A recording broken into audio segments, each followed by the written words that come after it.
ஒரு கோவிலுக்கு கும்பாபிஷேகம் பண்ணுறது மிகவும் அவசியமான ஒன்று. இந்த கும்பாபிஷேகத்தில் 4 வகை இருக்குது.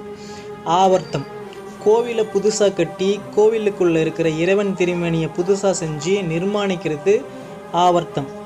அனாவர்த்தம், ஆற்று வெள்ளம், மழை, புயல், பூகம்பம், மண் மூடுறது, இந்த மாதிரியான இயற்கை சீற்றங்களால் ஒரு கோவில் அழிவுக்கு உள்ளாகி அங்கே இருக்கிற விக்கிரகங்கள் சிதைவடைஞ்சிட்டா அதை புதுப்பித்து மீண்டும் நிர்மாணிக்கிறது அனாவர்த்தம்.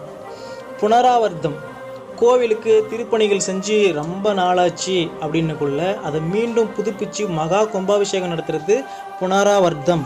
அடுத்து அந்திரிதம். அந்திரிதம்னா திருட்டு கொள்ளை இதனால் ஒரு ஆலயம் தூய்மை கட்டுச்சுன்னா அதை சரி செஞ்சு சம்பரோக்ஷணம் செய்கிறது அந்திரிதம். இந்த 4 வகையான கும்பாபிஷேகம் ஒரு கோவிலுக்கு நடத்தப்படுது அந்தந்த சூழ்நிலைகளில்.